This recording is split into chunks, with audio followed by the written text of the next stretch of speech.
everybody. Welcome back to Sarah's Table. Pew, pew, pew, pew. We're both very tired today. It's early. It's going to be a very relaxed sort of stream today. Hi, everybody. My name is Sarah Moore. My pronouns are she, her. I'm going to be your host today and your favorite person. I'm going to remind you to have some water because everyone is dehydrated. Delightful. The snack you need to live. We're going to do a session 0 today of a game called Passport. It is by, I was doing my little notes. Like, I always like to announce who has written the game that I am playing today. It's a very short game. It's part of You and I, which is the same collection of two-person RPGs that I used last week with Becca Godsey. And this one is by Tobias Strauss. And at the beginning of it, it says it is by Stephanie Brant. And at the end of it, and that's only a couple pages later, it says it is by Stephanie Bryant. And so I don't know which one it is, but there's a typo in there somewhere, friends. I want the right person to be credited. It is definitely Stephanie. It's a great game. I'm really excited about it, but I don't know what your last name is. I'm so sorry.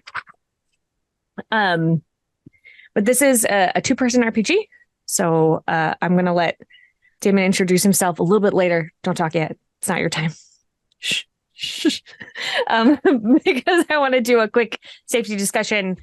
That's really important, even though there's only two of us. I also want you at home to know what you are getting into. As always, here on Sarah's Table, you will never find sexual violence, violence against children, or withholding food as punishment or starvation. Damon doesn't really have any lines when it comes to games. And so I don't have to add anything in for him. What a great segue. Why don't you tell me who you are? Fantastic. Hello, my name is Damon Vanhee. My pronouns are he, him, and I am the second player today in this two-person shenanigan. Shenanigans. Yeah. Yeah. Okay. So for folks who might not know who you are, how did you find yourself here on Sarah's Table? Oh, well, I have been on Sarah's Table a number of times because the owner of said table, you, and I go way back. And we made a game together that is so close to being printed. So very close. Yeah. That's why I'm here. And then you were like, show up at this time and we're going to play a game. And so I did. Yeah. And we are. Yeah. It's going to be great. So this is definitely serving as a pretty elaborate session 0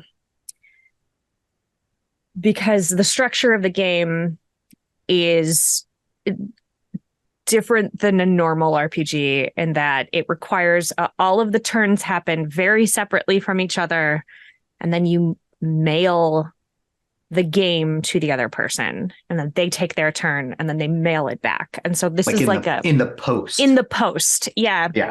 You know, they say that you can do, if that is prohibitive in some way, that you can do it in a digital format, but I think it takes away a little bit of the charm of the game of like having it physically written and getting able to like receive this letter from the other person. So let's build our characters. Let's build our stuff. The intro to the game is only a couple sentences. We know each other very well, you and I. Perhaps we are family or lovers, friends or comrades. Regardless, we will be apart for a very long time. To communicate, we will write to each other in a shared notebook and learn of each other's tribulations from afar. And that is the entire premise of the game. So I went and bought a notebook. I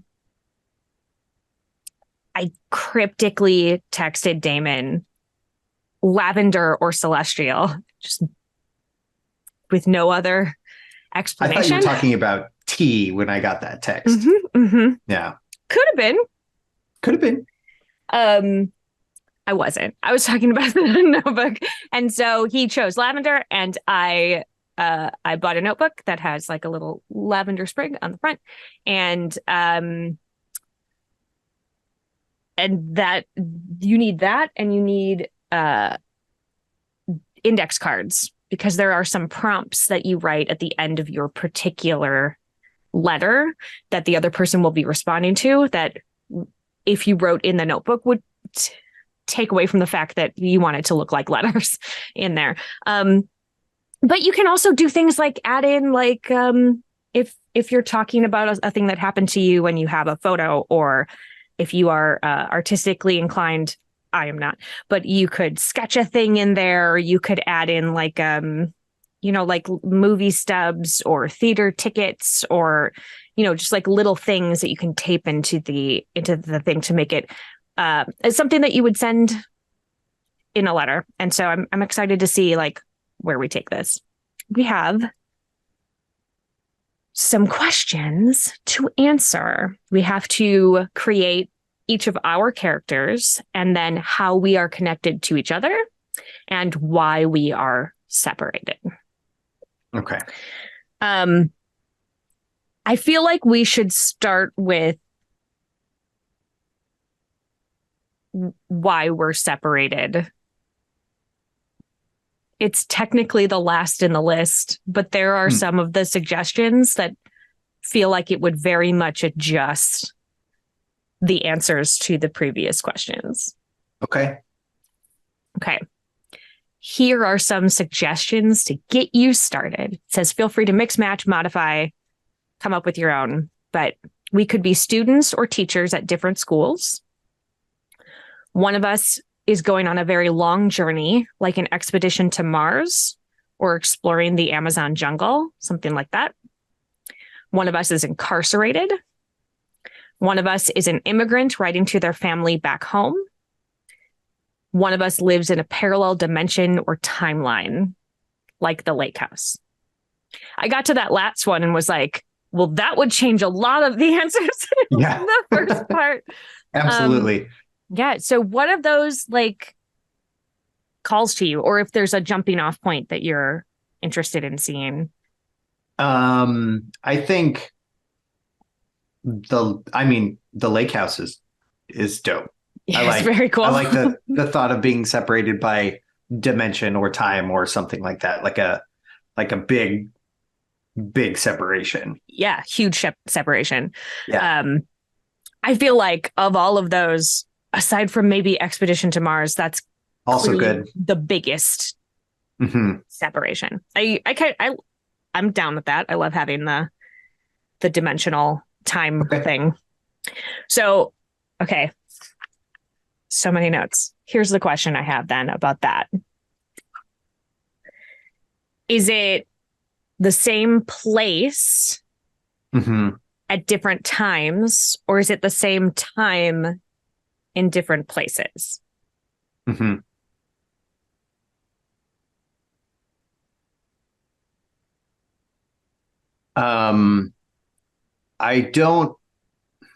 think if it's in the same place, it could even be the same, like if it's different dimensions, for example, we could be in the same place where those two touch. Yeah. But I don't think it should be in the same plane of existence, different locations. Okay. So like, did that make sense? I don't know if it made sense. It sounded gibberish when I was saying it. No, I speak Damon. So great. So you're saying like, instead of like the lake house, I think is the same physical location, and each of them are in different times on the same plane. Yeah. So you don't want that. You think different dimensions, but in the same physical location, but in different dimensions. Yeah, I don't know what I said. Let me start over. Okay. Well, I thought I spoke Damon. Hello, my name is Damon Vanhee. My pronouns are he, him, and I am the second player in this shenanigan. We're back. And we're back. So I think I think I like different dimensions more than separated by time. Okay, great. Different dimensions. But I am open to thoughts on that No, because I I could be like that. swayed. Do I have a dinosaur mailbox? Like how big of a time difference? I mean, you can have a dinosaur mailbox at any time. You Dinosaur time mailbox though. Oh, I see. Got it. My bad. um, This is my first cup of coffee. I'm very sorry. which is funny because this is streaming at 7 p.m. So Well, between now and when it streams, I will probably have had more. So I so will many try more. and be awake for the stream. This feels good. Oh, boy. Parallel dimension Damon is definitely awake. Here we go. Um, so we are in different dimensions and our dimensions overlap at that one point. Where is the point? Where can we leave the notebook? Well, I think it would be potentially different for each of us, but it would be the same space. Yeah. Yeah. So, all right. So like could be like hidden in a rock wall and then, pulled out of a bread box or something like that. Would be very, for instance. it would be more confusing for the person opening the bread box, I think, because you might just be going in there for bread and then you're like, notebook. All right. Well, okay, let's back up before we solidify Okay. the spot for the notebook. Who are we? Who are we to each other or in general? In general, let's start with who are we in general? I would like to be a witch. So, art imitating life is what I'm hearing. I'm going to go with that. Okay. Are you, what are your pronouns? He, him. Okay. And like, how old are you? I want to hear more of your answers first, though. Oh, no. Because Okay, why? No, never mind. Maybe I'll just do all of mine first. No, whatever you want to do. We can figure that out. I'm going to be in my late 60s. Oh, I will be 67 years old.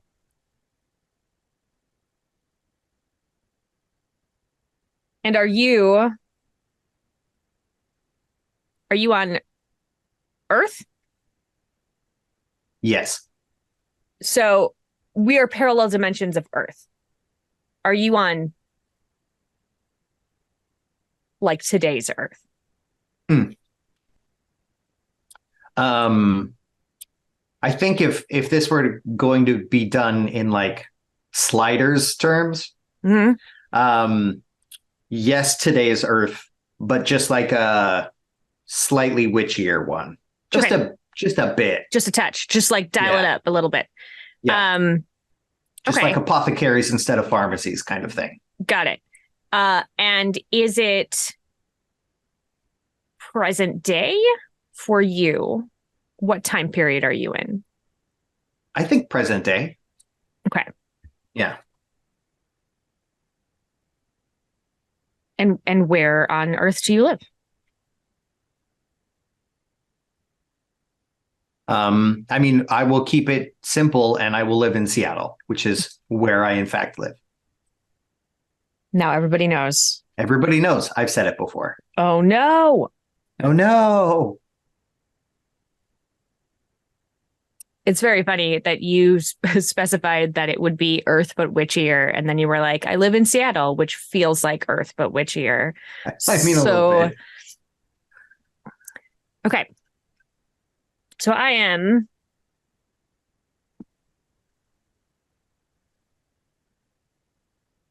I kind of like the idea of telling a story that is later in life. Mm-hmm. really like, I think that's really interesting. Like, that's stories that tend to get overlooked a lot, Yeah. especially in like RPGs and in like adventuring stories, right? Like everybody's like, I am in the prime of my physical existence and I'm going to Yeah. be, you know, super, super young and hot is basically what everybody chooses. Um, I kind of love the idea of being in like my late 50s or early 60s. Mhm. Maybe I'm like 62 or 63. Um, I think my dimension is Earth-like, Mhm. but I don't think it is exactly Earth. I think I would love to have this be sort of on the more fantasy end of it. Mhm. Like, I think I think she's like a retired adventurer. Mm. Like So so she pretty fantasy on ending. yeah, I Yeah. think she made it all the way through and like used to be an adventurer and like go out and do a bunch of stuff and like has earned rest and things, but I think she also like kind of doesn't know who she is anymore because that's what defined her and that's what she thought. Hmm. She assumed that that would kill her, right? Like she's Hmm. gonna go out in a blaze of glory fighting a dragon or something, and like that didn't happen. And then she got to the point where she was just like, well, I guess I could retire. What do I do with myself? Um, so I kind of that I hope this doesn't feel like I'm trying to shoehorn it in, but that's a story that has been, I think, just like rattling around in there, that like Yeah. concept for so long that, and I never really felt like I had a place that I could like put it out. So this actually feels really interesting to be able to do. And like Yeah, for sure. yeah. Um, I don't think that, I mean, I think there is magic in her world, but I don't think Okay. she is a magic practitioner. Like I think she's, Like a bruiser. yeah, Yeah. yeah, I think she was like a tank, you know, like she was like a barbarian of some kind. Um, So what's the time that you're like, what year is it for you? Is it present day, but just the tech is different? Or is it like medieval time? Or does that even matter if the tech is different enough?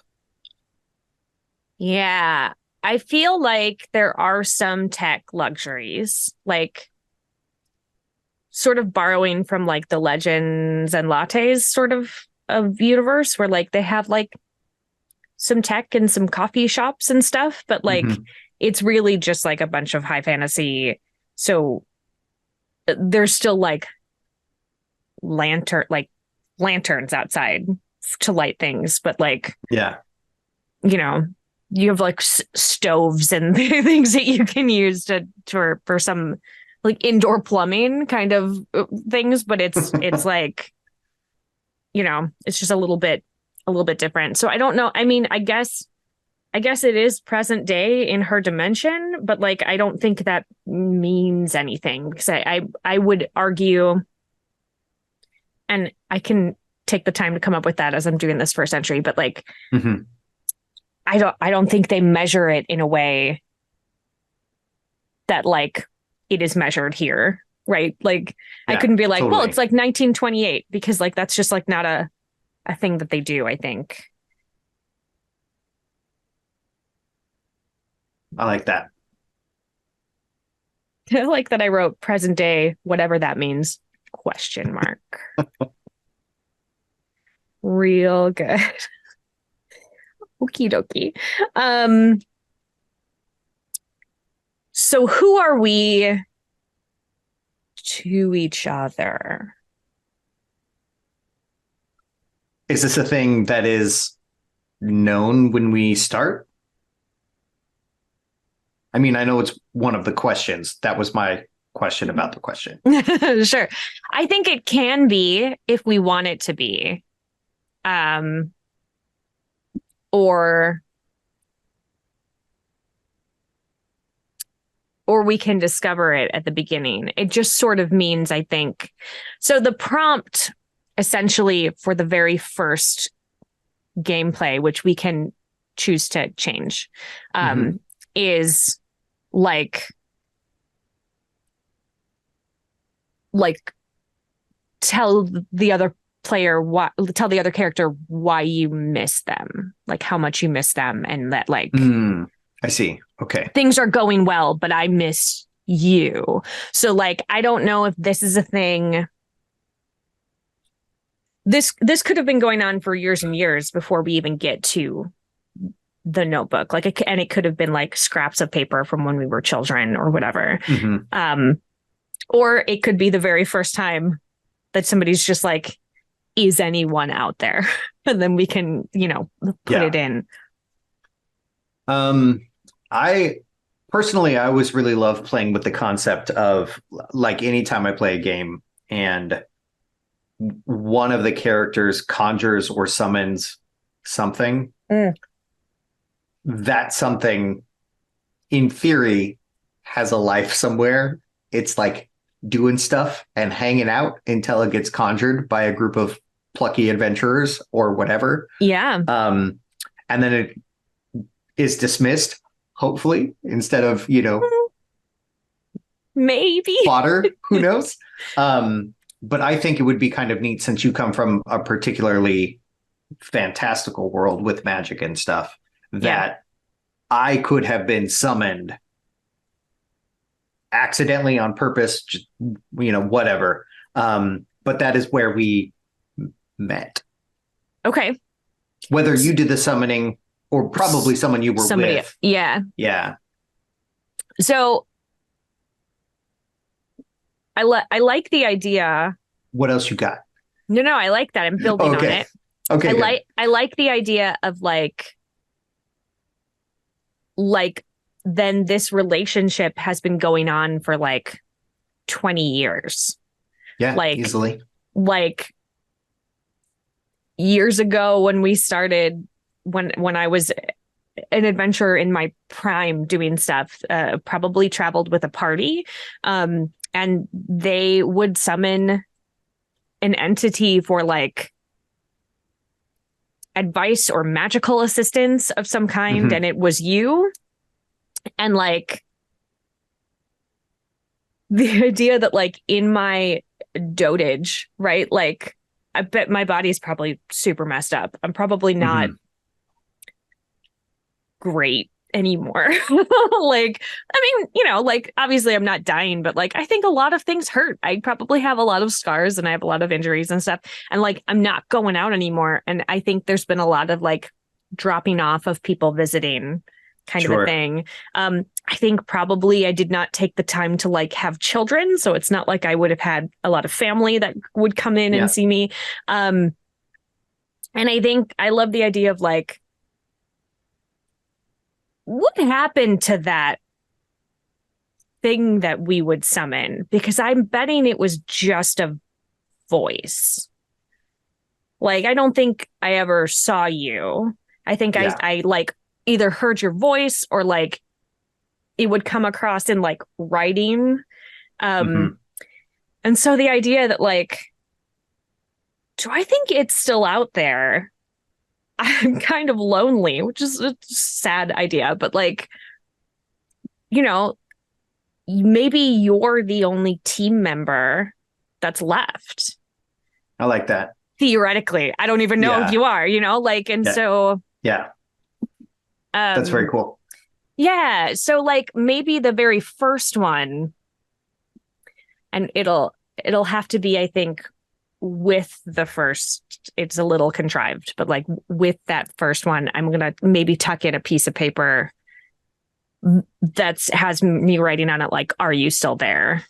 And that you can reply on that paper. And then I'll start my first entry in the book. Okay. That makes sense. Assume I say yes, because I do. Because I hope so. Otherwise, this is a very short game. And we're done. Thanks for tuning in, Yeah, everyone. so good. Yeah. So like, and I think that could be very fun to have like a,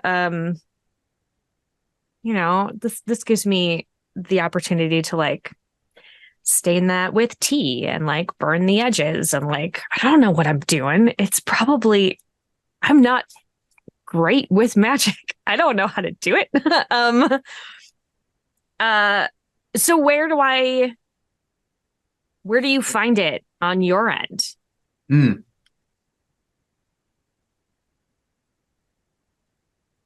Um, I think it's probably a thing that I find in my garden. Hmm. Um, there's likely a garden that has been very well tended and maintained over the years. One of those gardens that goes right up to the front door. Mm-hmm. Um, and there's not any grass in the yard. It's all herbs and plants and clover to stand on and things like that. I think there's probably, I mean, I assume I'm always finding and collecting things to put around in the yard. Mm-hmm. You find yourself drawn to something and you bring it home and you give it its proper place, either inside the house or just outside the house on the property. And I think there's probably something out there that either like a stone bench that I maybe find it underneath, just kind of hanging out one day. Mm-hmm. Or there could also be like like if there's a gardener's box out there that's got, you know, gloves and stuff like that. It could be in there as well. If we need a place for it to be inside of, it could be something like that. But I kind of like the idea of just finding it out there. Yeah, I mean, the idea that it is exposed to the elements on your end, I think could be Mm-hmm. cool for the physical book. Like if you are Mm-hmm. willing to like get your pages a little wet or like Yeah.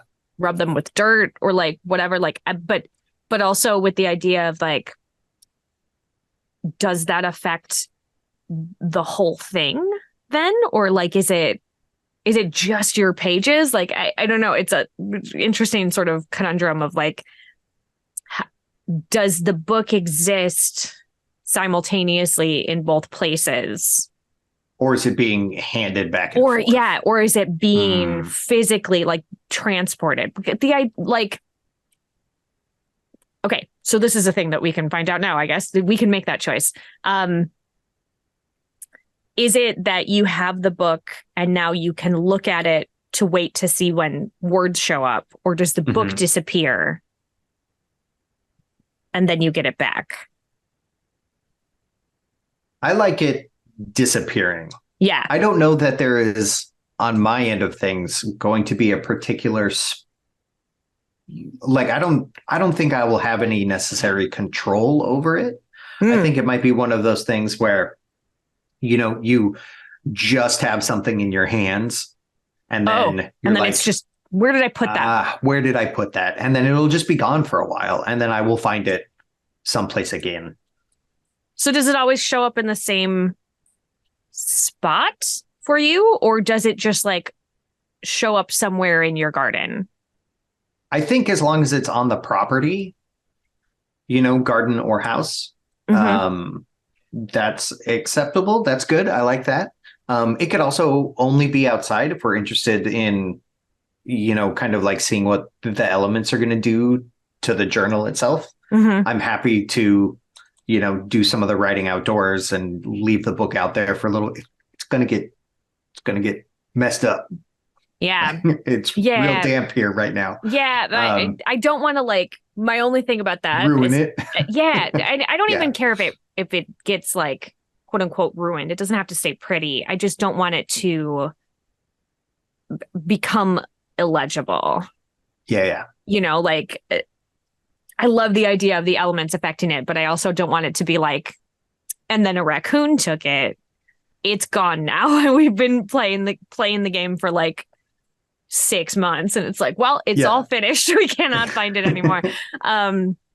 Yeah. So like, yeah, just use your discretion, I guess. Well, and we also, for what it's worth, we don't have a lot of raccoons around here because of all of the feral cats. Right. But then there are feral cats, is what I'm hearing. Yeah, but they don't eat books. They might read books. Have you asked them? They might read them. That's true. Yeah. Yeah. I don't know. Okay. I haven't asked. I will. I'll ask them. Thank you. All right. Well, one of the questions is, why are we separated? We determined that. Done it. On my end. So you think I'm summoning the book back? Yeah, that's kind of what likely. It sounded like. Yeah. Okay. Because I am not a magic person, I bet she doesn't know how she's doing that. Mm-hmm. I think it's one of those like, I wonder if he wrote in it yet. And then it just like shows up. So here's a question for your end, potentially. Yeah. And this might be one of those questions, I don't know. Where did you get the book? Oh, where did I get the book? Is it left over from one of your adventuring buddies? Yeah, maybe it's another book. I think because I'm the last one, I probably have everybody's stuff. Mm-hmm. Whatever was left. And I don't think it was a lot of things. I don't think this was one of those situations where I'm like I'm living comfortably enough, but I don't think that it's like, I have amassed a big fortune, but like, I think I probably have like the Ranger's bow, and I have like, maybe this is like a blank book that the magic user had. Mm-hmm. I like that. And perhaps your instructions or help would show up in their previous books. This is a blank book, so yeah, that's great. I like that. She's gonna try to use it. Like, are you still here? Yeah. So I think that the book. I think she lives in like pretty modest.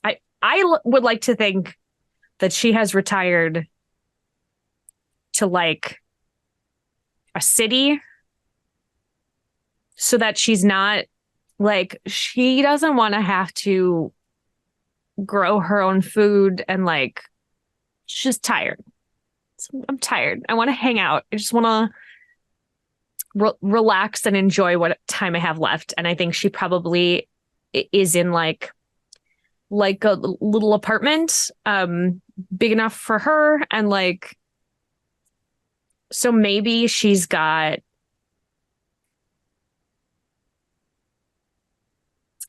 like a desk,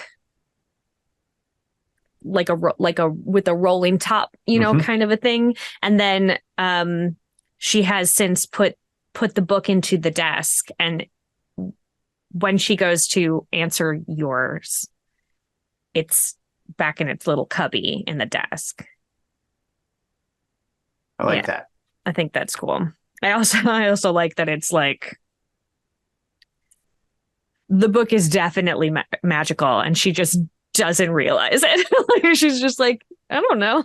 So I also think she probably thinks that you are not a person for a while. Like, I think it's probably like a ghost or some entity or something. Or she's literally talking to the book. Maybe she just thought that it was always the book that responded, Yeah, that's good.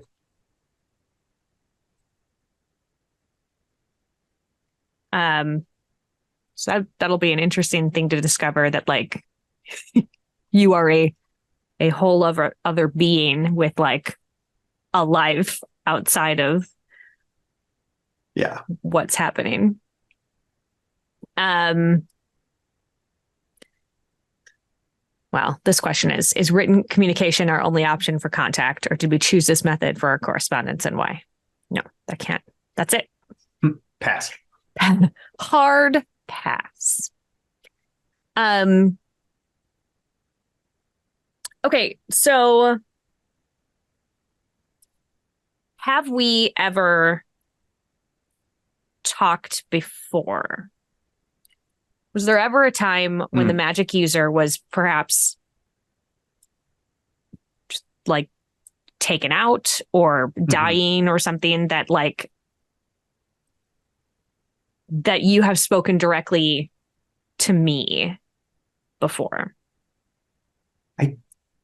I don't think so. I think, well, I mean, maybe this is better if you answer the question. It would take a moment where the spellcaster would still be there, but you would have to engage with writing in the book.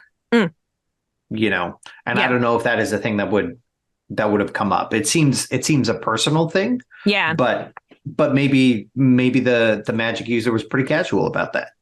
No, but I don't think it was like that, a middle of combat situation or anything like that. It feels like a slower process. Okay, so does that mean that when you receive the message, and it's been probably years, like that you think it's the magic user? Well, this is a new book. It's a new. So sure. It could be. I mean, my first assumption is probably that it is someone with some sort of magical competence who's reaching out, whether it's the same one from decades ago, or if this is a thing that happens to me all the time. Is it?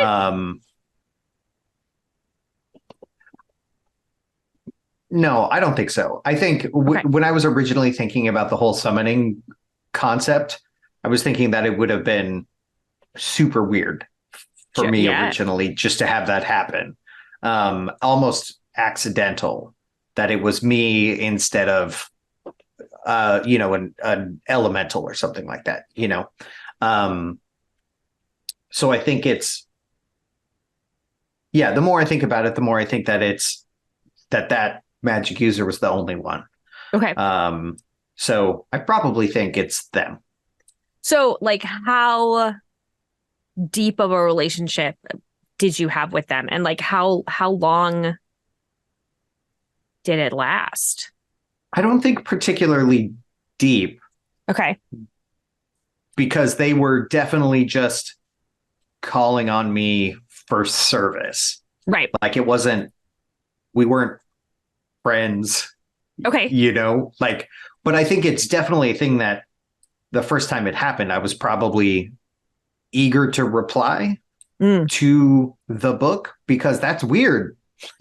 Like absolutely. Like I'm just the type of person who would pick that up and see that and answer. And be like oh, let's see what's like right away, but I feel like from the magic user's point of view, familiarity isn't sought in this in this relationship. Like it really is just a thing of like I need an answer to this question, give me the answer, and then I'm done. You know? So but is it like, did you even know their name?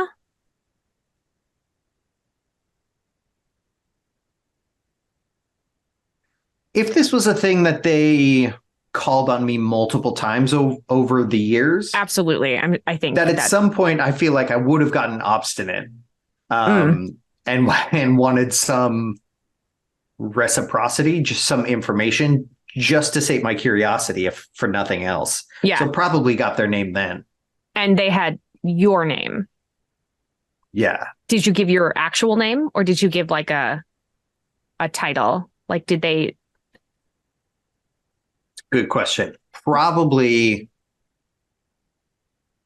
I think that they would have addressed me as something first if they were intending to summon something else.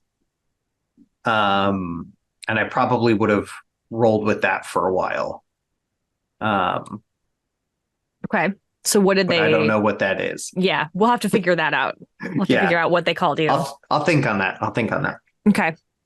And then did you know any information about the rest of their team?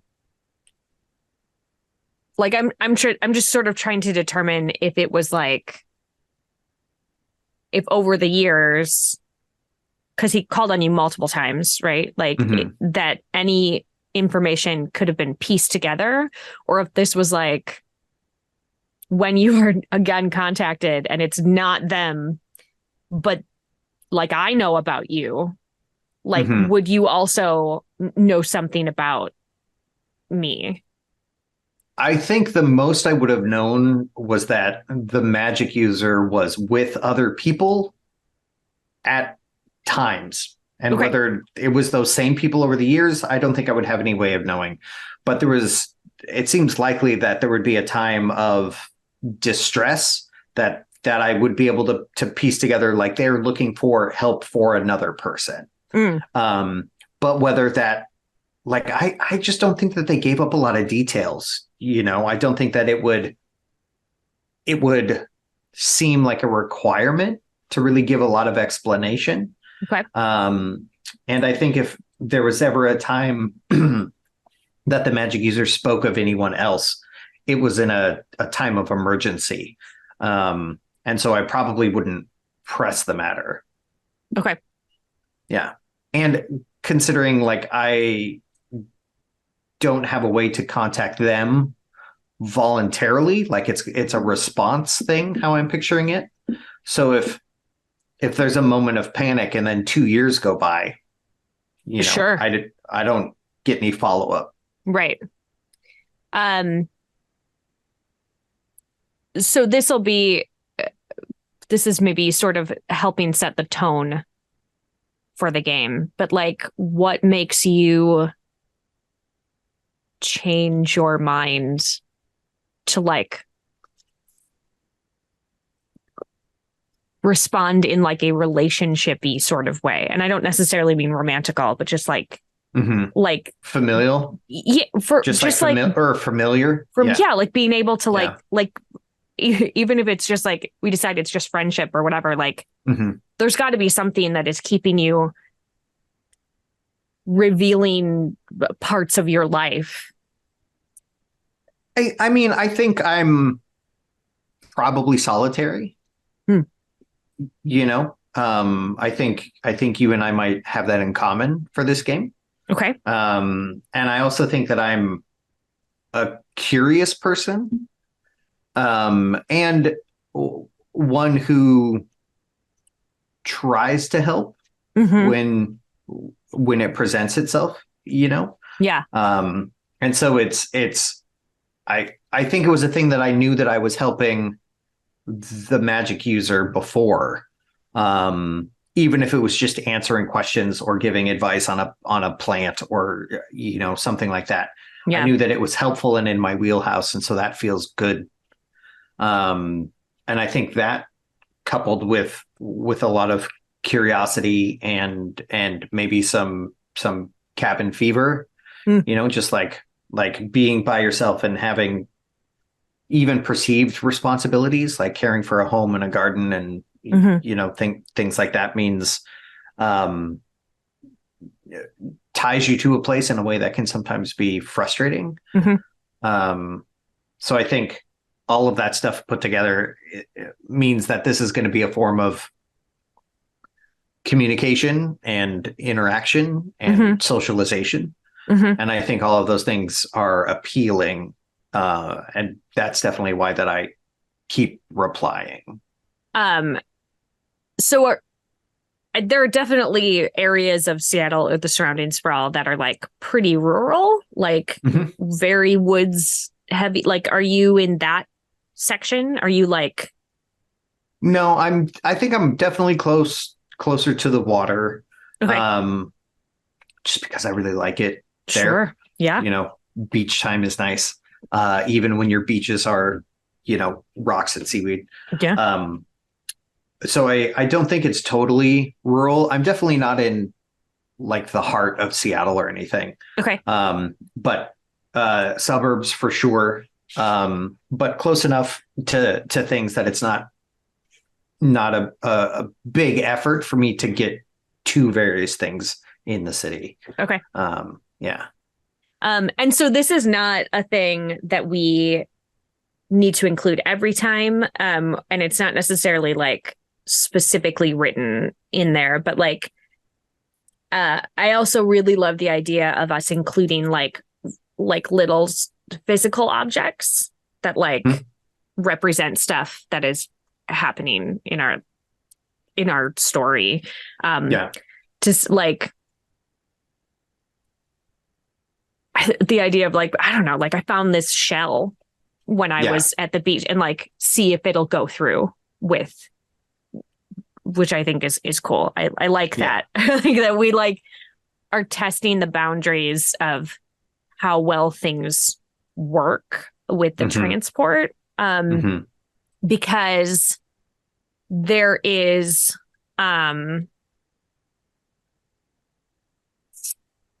the end of the game, when we decide to end the game, is supposed to be us meeting physically in person again, is basically what it says. But like, because of how we've chosen to build this story, it would definitely not be an again situation. It would be for the first time. And so like, we can sort of maybe start introducing like sending little things like, does this also go through? How far can we push it so that when we're reaching the end of the story that we've decided to tell, we can do do I show up in your garden with the book? Like, do you show up next to my desk? How does that work? I also, with that in mind, maybe it's not a desk, maybe it's like a trunk that I keep it in, like a steamer trunk kind of a thing. Be very startling to roll the desk up and have a person be in it. Been in here for so long. Hello. Okay. So many little notes.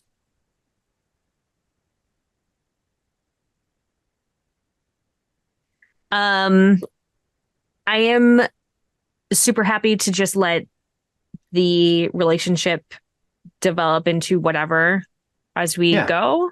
Is there like anything that you would like to avoid? I don't think so. Okay. I think I'm good for whatever direction it meanders. Cool. Yeah. Is there I guess we need to come up with names. Names feel important.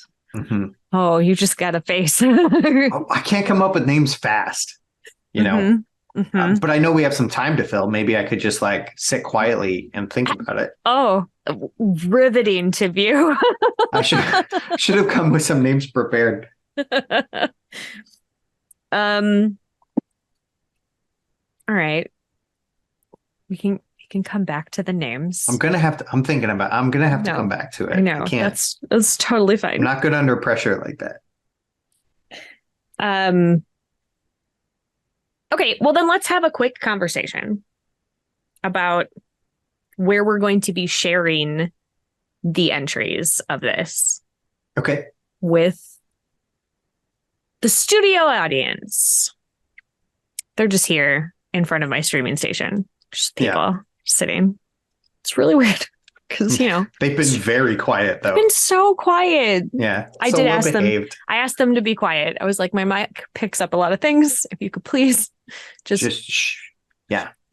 Yeah. So, obviously this is not like they're all written entries, right? So we can't like, I mean, I could stream it, but that feels not super fun to watch if I was just like just very quietly writing a thing. Just everybody could just hi. So I mean, I think we have a couple of options, and I would love to chat with you about it because you are doing just as much work on this as I am.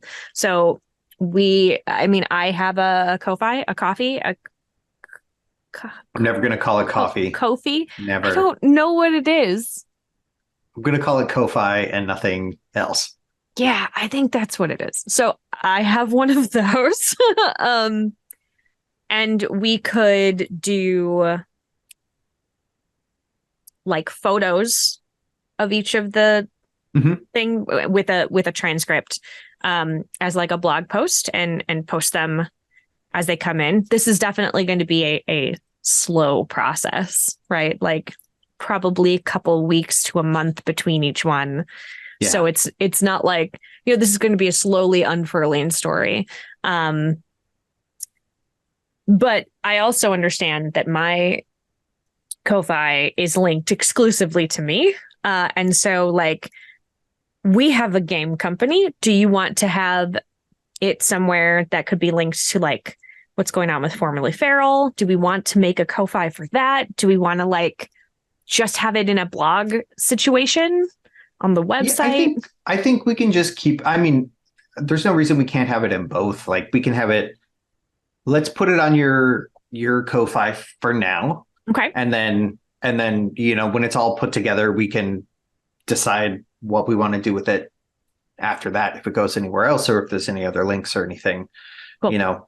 And we can also do, I assume at some point we would have another one of these, another Sarah's Table to discuss the end, maybe. Yeah. Yeah, we definitely could do that. We could even like check in every couple of months, depending on how long, like the longevity of this game. I don't know how long we're going to play it. Like maybe this is a big, long campaign-y sort of thing. I really like long story arcs. So I don't know. We'll see everyone in a few years. This is also a situation where both of us are older. The characters are both older. And even on my end, like my character's done a lot of really hard living, and so probably has a lot of physical things that are wrong with her. This could be we play until that tank is gonna die, like which could potentially be like 30 years game time. Or less, who knows? But one of the things about the game, we're just keep circling around, is that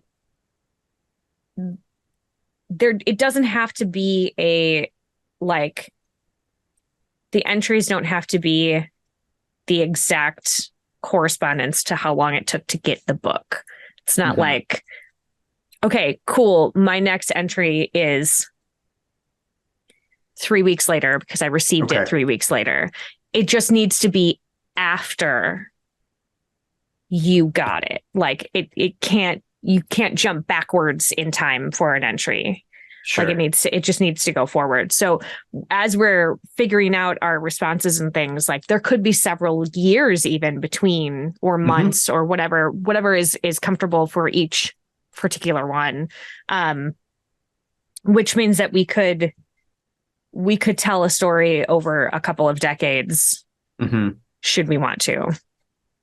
I like that. Hopefully it won't take us a couple of decades. No promises. Cool. Love it. Yeah. I think it's going to be good. I'm pretty excited. Well, yeah, I'm pretty excited. Uh-oh. Oh, geez. We're the same person. No. Yeah, this sounds super fun. I'm into it. Yeah. Beep, beep, beep, beep. So there are some entry ideas that I'm going to run through with you. And I will make sure that you have a copy of these so you don't have to worry about like writing them all down.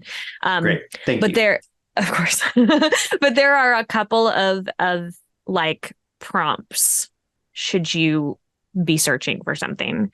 Okay. Something exciting happened to me, and I can't wait to tell you about it. I'm afraid of something. I learned something wonderful today. I have a secret, and you're the only person I can share it with. Nothing happened, and I'm embarrassed about that. Like, you've got a lot of cool stuff happening, and I'm just like picked some carrots today, and that's all that happened. My secrets have been exposed, and I'm ashamed. Or I'm furious at you because. Oh no. All right. Yeah. And then there is. So you write the letter. If you need a prompt or whatever, you have things that you need to say. And then after you write the letter, you take an index card and you write your own prompt on it. And the other person must address that as part of their entry. So there's a couple of things. Okay. A political upheaval near one of the characters, personal tragedy, moving to a new home, which is really interesting. A new love or friendship begins. Someone close to both people has died. I think that one will be very hard. Yeah. To do. Although the connection is the spellcaster. So they might still be kicking around. Or maybe that is your opener. The beginning. Yeah. Is that somebody has died. Say the spellcaster has died. I feel very confident in our storytelling abilities to like have come up with our own prompts and things. But these are all really like base, visceral kind of things that I think are very interesting that we can be incorporating in. Yeah. It's pretty wild. And then ending the game, it says when there are about 6 pages left, enough space for each player to write one final letter, which I think is really interesting. The idea that they assume that it's only going to be 3 pages of writing. What are you thinking about that? What is your idea of like how you tell this? Like, how long is your entry? I'm not going to like hold you to that, but like, yeah, no. I think generally I'm pretty wordy. What? Shucks. But also I think a lot of it is going to just come down to like what is going on. And if I feel that I'm doing the game like a good service, I want to make sure that I'm playing the game how it's intended to be played and really investing in it. And so I think I'm not going to try and hit a word count or a page goal or anything like that. I think I'm just going to write as if I were writing, But I also think that I don't think I could start a prompt with like nothing happened and have that only be a paragraph long. Yeah. Like, I think if that's my prompt, if I'm opening with nothing happened, it's going to be sort of a rambling kind of internal monologue type of thing rather than like wasting my turn. Yeah. Well, and you don't ever have to pick that prompt. Like that's not a thing. Sure. Yeah. I'm just saying I don't think there's going to be a time where I don't write a good chunk. Sure. All right. So it it is saying that it will run out when the book runs out. But this is also a thing that I think if we are really rolling on the story and really loving the story that we're telling and we reach the end of this book, there's nothing to say we can't buy another book and find a narrative reason to have like, maybe I dig through the remainder of the magic users stuff and find another book, or you figure out a way on your end to like include a second book. Does it work if you just send the first book through? Like, like to have that. Well, I mean, if it's encouraging us to include things like movie stubs or whatever, in theory, you can slide extra sheets of paper whenever just keep you putting need stuff it. in there. Like keep jamming it into the book. Go. Gonna definitely break this binding. It's gonna be great. Yeah. Anyway, so I'm going to say when we choose to terminate the story, wherever that ends up being, the final exchange of letters must refer to seeing each other.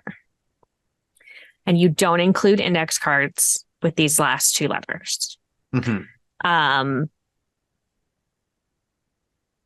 And answer some of these questions with your final entries. How do you feel about seeing each other? Are you looking forward to it? Are you considering not doing it? And where and when will you be when you meet? So like that's interesting. And truly like the idea that we are much older characters having this kind of correspondence, building the relationship that way, like I feel like there would absolutely end up being like an urgency at the end of like, hey, I don't know how much I've got left. Like, let's figure out how to do this kind of a thing. Or is that going to ruin what we have built because we're from such different worlds, and what will that do? And it's a really interesting idea. Anyway, I like it. And then there is a conclusion when it is full and the last letters have been written. You're supposed to have like a debrief. Cool. Essentially. Like also, one of the options they say, like, what are you going to do with the book? Do you want to keep it? Do you make a full photocopy so that you both have it? Do you want to destroy it? Do you want to remove your addresses and leave it somewhere for a stranger to find?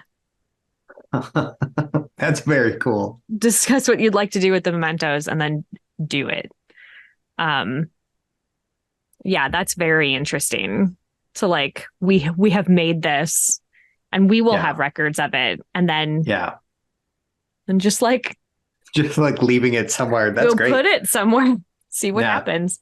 I think that could be very interesting. It also could be very cool to like stash it somewhere at a convention for somebody to find. Like, I'm gonna put it here, see what happens. I like that. Wild.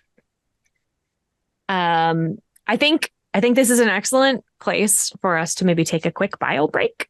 Okay. And then we'll come back and do a little more chat about this game, and then we can do a little update about what's going on with our game. We have one of those.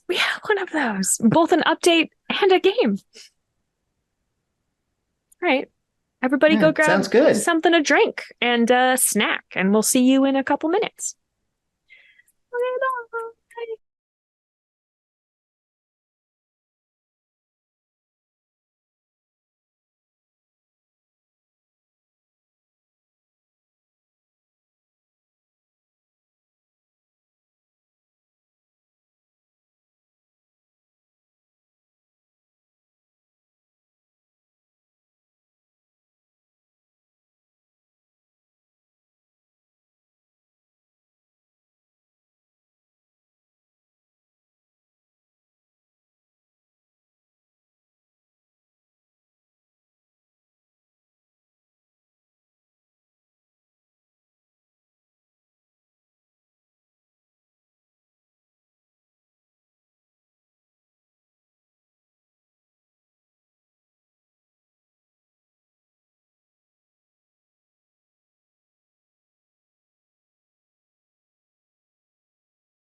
Welcome back from the break.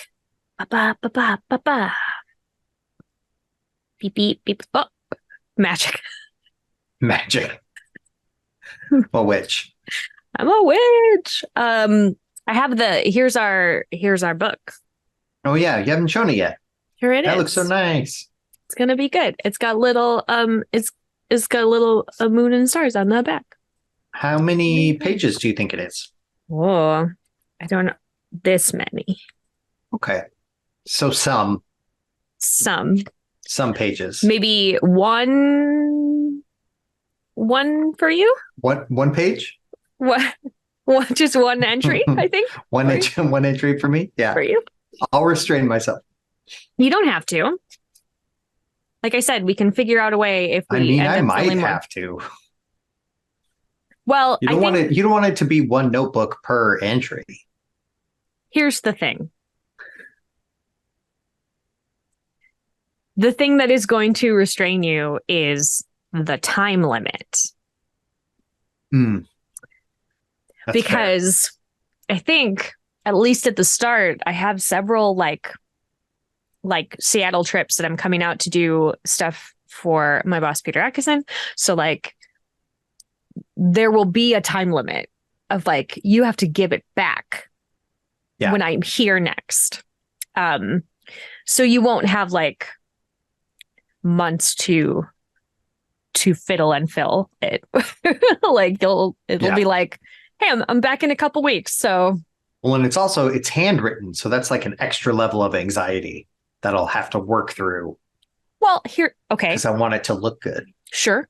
And you can always determine what you are doing in a Word document, and then you can copy it over. Yeah. That would be good too, because then we don't have to transcribe it. Oh, that's after true. After the thing when we are adding it to our particular blog posts and everything. But yes, then you have to handwrite it in the book. Yeah. Or print it out and put that in the book, and then you can be amazed at how printers work.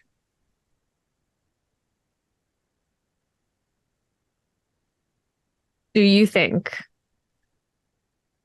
that a witch in a witchier version of Earth would choose not to handwrite in a magic notebook? I do not.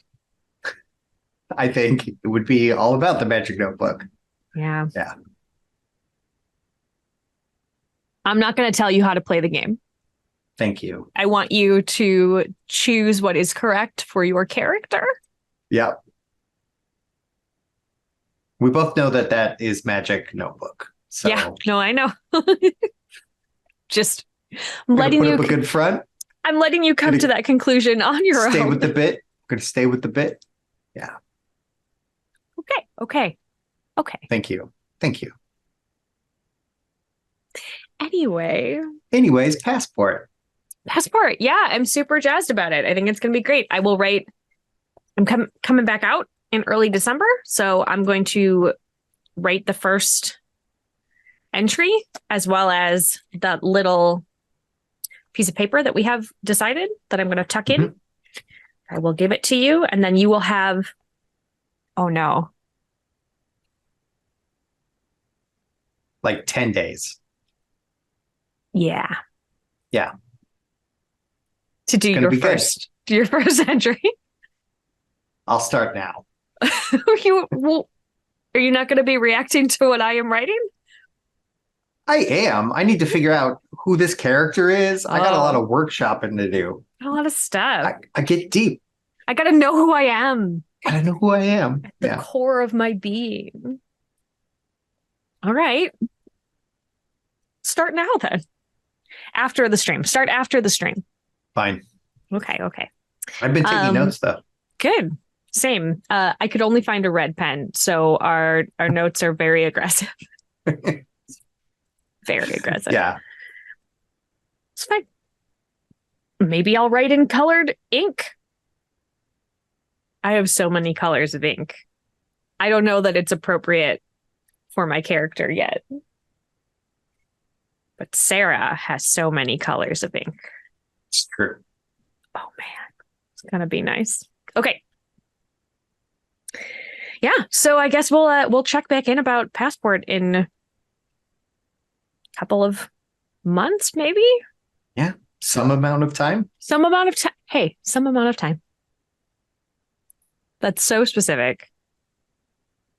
Very satisfying for people that are watching, I'm sure. Yeah. So why don't you catch me up as if I don't know about what is going on with The Crown. We haven't chatted about it in a while. Well, on the show, at least. We have not. And so, Sarah, since you don't know. The Crown is a game where the players play gods that have control over a little slice of reality. You get to pick a thing that you are the god of, and that is your character. And it is a game that really centers player agency and character customization, and encourages creativity and imagination and cooperative storytelling with the people at your table and your storyteller. And that is a game that Sarah helped me make, even though she doesn't know it, but she did. And it is so close. We kickstarted it successfully.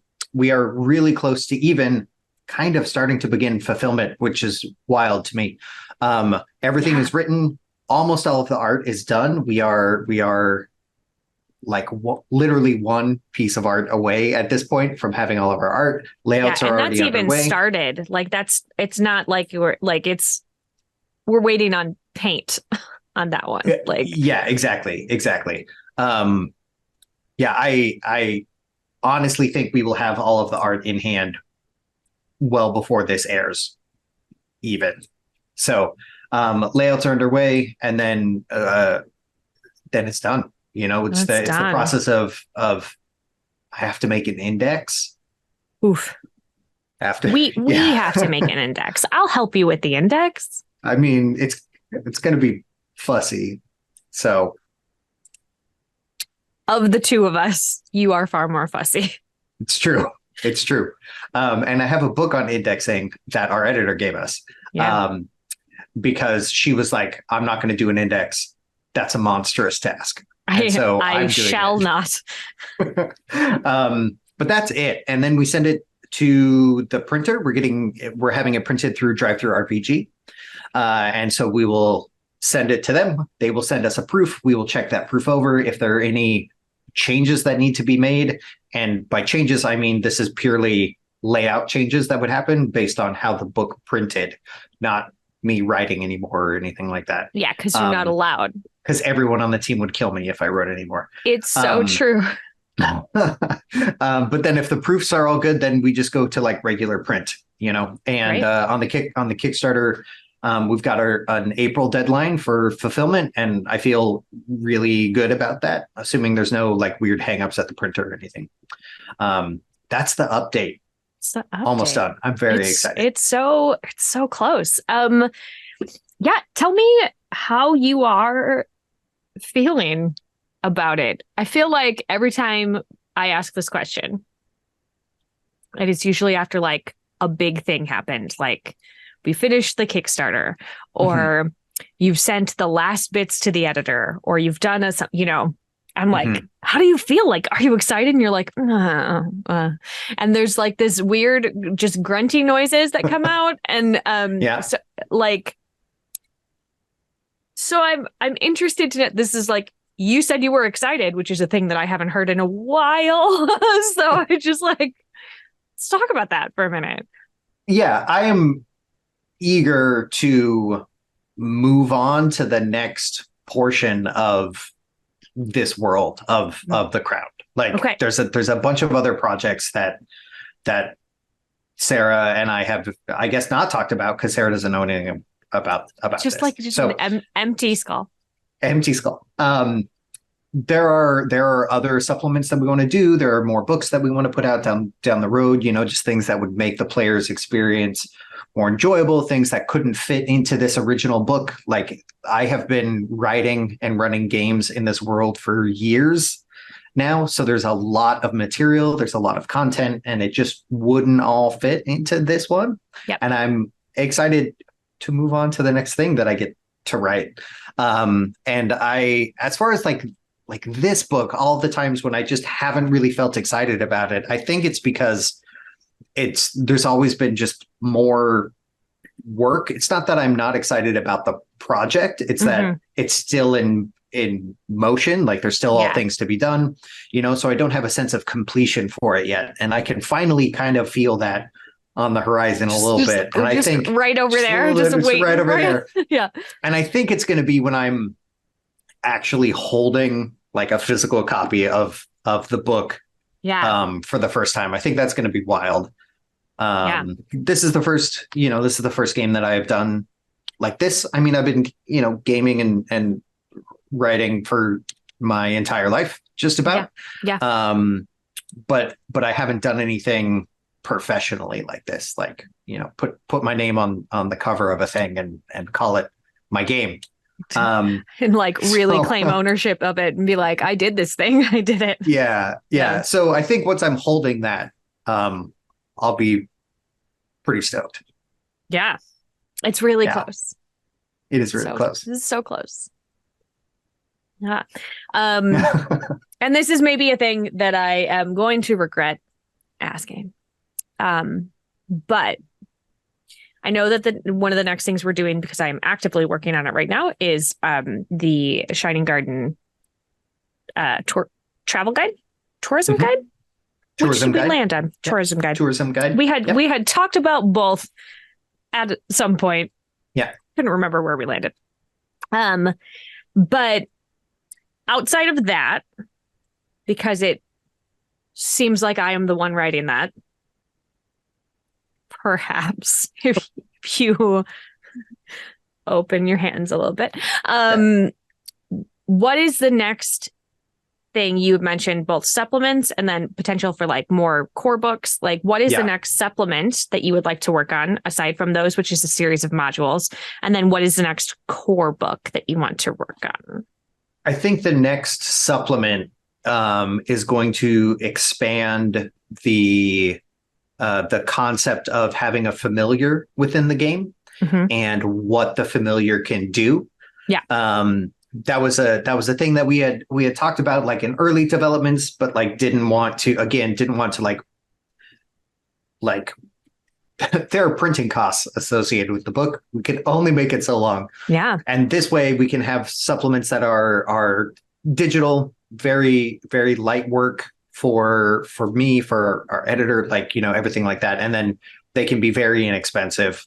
So I think the first one that's going to come up is going to expand what familiars can do. We've already got a good chunk of it outlined. I've already written some of it. That's going to be next. I do have to say that like he started writing that before the first book was finished being written. And I was like, you gotta stop. Well, I gave the copy over to our editor, and then I was like, I have nothing to write right now. And so I just kept going. Yeah. All right. So that's the supplement. And then core book wise, it's going to be down the road for sure. It's going to depend a lot on how well the supplements sell and how well the book sells and everything like that. Because a core book is a big undertaking. But the first book is localized within the Shining Garden, which is a massive mega city. It's out over the ocean, suspended above a little elevator shaft, keeps it up above the ocean. And it's the primary location for all of the gods that are in this game that you could be bonded to. It's where you'll be playing in. It's all the setting is written to the Shining Garden.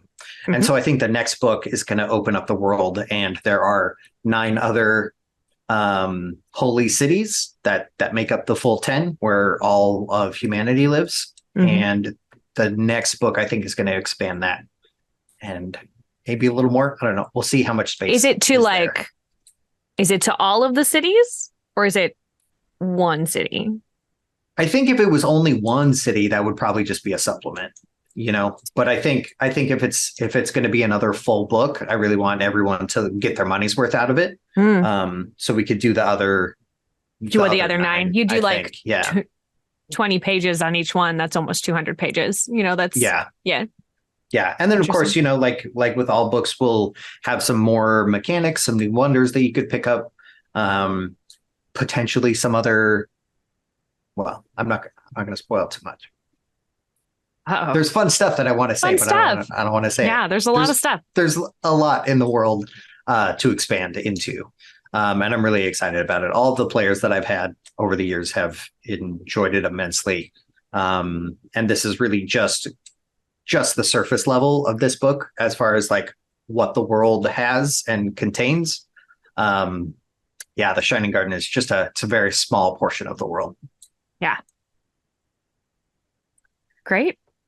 So hopefully, and I'm gonna say this, this past week, we sent an update to our Kickstarter backers. Now I have said it, and so that we will write it. Has to be true. Yeah. To let them know where we are at in the process. I think it's one of those things where I feel like there's a weird sense of time dilation because the closer that we get to being done, it feels like the further away that it gets. And I'm like, where's that? Yeah. I feel like we've gotten so much of just like the little finicky things done, like got an ISBN, we generated a barcode, so like it can be sold in retail shops and, brick and mortar places and things. So it's a bunch of little things like that just kept coming up along the way. That you don't expect when you sit down to like write out your game world and a bunch of new mechanics and things. Yeah. There's a lot of it's a wild process to have to go back in and be like, okay, I did a thing now. And I guess if I'm going to have people pay me for it, I've got to have like a lot of weird things I did not think about. Yeah. You have to register in a bunch of places. It's strange. Yeah. But soon, hopefully, it will be in at least several friendly local game stores. Yeah. Maybe all of them. Hopefully all of them. Every local game store. Wow. I feel like we're going to be very busy if that is the case. I would love to be very busy. Okay. I don't think that's true at all. I feel like. Well, I would love to be busy enough to then like pay people to be busy on my behalf. Oh, wow. That's nice. the dream. That's the dream. So that you don't have to be busy. You can just like make other people be busy. Good. Yeah. I love getting to hire people. It's really great. All right. So anything else that we want to chat about, either about The Crown or about Passport or about games in general? Any games that you have seen recently that you're jazzed to play?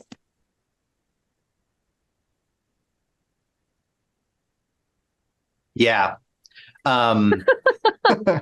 Yes.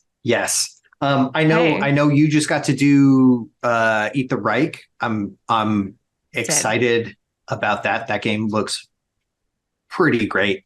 I'm also excited for the new Schwab book. It's The Shadow of the Weird Wizard. I don't remember if Shadow of is in the beginning of it or not. It's his sequel to Shadow of the Demon Lord, which is always kind of my go-to D&D adjacent fantasy game if I'm looking for that kind of an itch.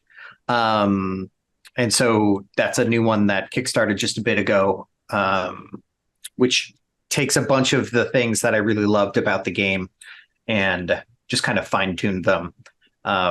So I'm excited for that one too. I did check. It is called Shadow of the Weird Wizard. It is Shadow of. Okay.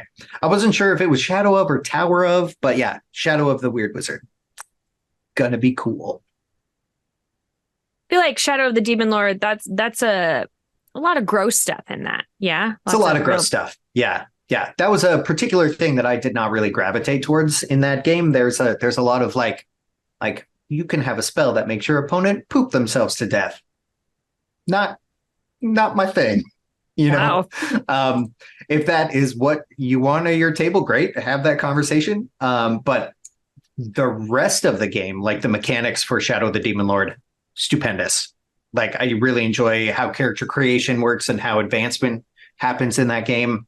They do life paths instead of levels, so Kind of you like pick a Burning different thing, Wheel. and then kind of like how Burning Wheel does, except you go back to your previous life paths at certain levels because it's played over 10 levels. Oh, And so interesting. like your ancestry path, which is, are you a goblin or an elf or whatever, that triggers at levels like 1, 4, and 7 or something like that. And then your novice path triggers at 2, 5, and 8 kind of thing. And I thought that was very cool. It lets you piece together a very unique character because there's hundreds of choices. Yeah. I like choice. I like a lot of choice in my games. Yeah. But then I also feel like choice paralysis becomes a thing too when there's too many choices, and it becomes difficult. I suffer from that also, but I also kind of love living in that space of just trying to figure out all of my potential options that I know I'm going to completely discard as soon as any game begins. Great. I know myself. That's fair. Yeah. So I have a couple of things coming up on the show. We're going to finish our badge quest arc. That is actually next week. We're finishing our badge quest arc. And then we are finishing our Eat the Reich arc, which is the following one, where our players, should they survive the onslaught, will be killing Hitler. Very excited about that. It. Yeah. Ready to do it. Always a safe bet. Oh, always. And then we will be firmly into December, which it will be all holiday themed games. And I'm very excited about it. I have enough of them that I'm kind of sorting through them to try to determine which 4 I get to do. Because I think I'm going to do 4 holiday themed one shots as opposed to like an arc of something. Grant Howitt has a couple of really good ones. Decided yet? So Grant Howitt has one that is called Last Christmas. And the premise is that you have to go back in time and stop yourself from killing the spirit of Christmas the previous year because you accidentally did it. So you have to go back and stop yourself. And I love that idea. And then he has another one that everybody plays a different version of Sean Bean. And you have to survive to Christmas. It's amazing. I understand how ridiculous they are, but I really love the idea of just having like full on like holiday fueled shenanigans and just like just to be weird with it. Like, yeah. So that's my hope. I think he has another one. Hold on. I don't think I can do the description justice, so I have to look it up. Beep, beep, beep, beep, beep, beep. Unless he has taken it down. Don't fail me. There we go. Okay. It is called We Three Kings. And it is Christmas Day, 0 AD. You are a trio of kings from lands afar, a swordsman, a necromancer, and a sorcerer. You're going to defeat the wicked King Herod and his forces with two-fisted magic, jumping off buildings and kicking people into giant snakes. You're going to save baby Jesus, and by extension, save every Christmas ever. Good too. I mean, I just feel like let's have like a weird Grant Howitt Christmas, like let's get into it. Just gonna. And then I guess I'll need to find a fourth one, which could maybe just be a non-actual holiday themed one that I make holiday themed. Mm-hmm. But who knows? Or maybe the last one will be what I did last year, which is a cozy Christmas corner where I read like nerdy holiday stories to the audience. Might just do that too. We'll see. I'm in the process of like setting up a Christmas tree. It's pink. And maybe I'm also, I know you're so shocked, maybe also gonna try to get a disco ball that I can put a Santa hat on and hang it in the background. It's perfect. I just really love Christmas. It just makes me really happy. And it's already started here in my house. Yeah. We made it past my oldest's birthday. And now I understand that a lot of people think that Thanksgiving is the barrier before Christmas, but there is not one here. Once we've gotten past that birthday, then we can have Christmas until my birthday in January. That is the end. It's gonna be so good. Damon's being very patient because he is not a Christmas person. This is my Christmas cheer behind me on the wall. You can see it. There's some more over here. Are you going to join in one of the Christmas shenanigan games? Oh, I don't know. I like being on the show, but I got to tell you, I bring a lot of humbug energy to everything I do year round. So that's true. But you also could jump off buildings and kick people into giant snakes. That sounds pretty good. Sounds pretty nice. I don't have to be cheery to do that. Certainly not. Yeah. So I don't know. What I'm saying is there's a lot of things happening here through the end of the year. I'm very excited about it. And I think there's going to be a lot of good gaming situations happening. Yay. All right. Hey, Damon, where can people find you and your game on the internet? Okay. So for the game, you're going to want to check out formerlyferalgames.com. That is our website. It's got our socials up there. You can also find us on Blue Sky at Formerly Feral Games, all one word there. And on Instagram, the Crowned RPG. And then you can find me on some of those platforms as well, just under my name, Damon Vanhee. It's just me. It's the only one. It's just me. What's it like to be the only one with your name? Pretty good. Pretty good. Yeah, there are in fact 2 Sarah Moores that live near me. Mm-hmm. Mm-hmm. And it's not you. Right. Yeah. You're not one of them. Yeah. So I'm the only me. Yeah. And that's good. Yeah. Yeah. It's just like such a weird, like Sarah's, we are legion. There are a lot of us, just like everywhere. Good Bible name, that's Sarah. Do you ever have a convention like that? What was it? Kevin's? Was it the Kevins that got together for a water balloon fight or something? I don't know. I bet there is one. Yeah. SarahCon. I bet. Just going to do a quick Google. See what happens. Oh, maybe there's not one. Huh. Well, untapped market. So many of us. Wild. All right. Anyway. I can't put together a SarahCon.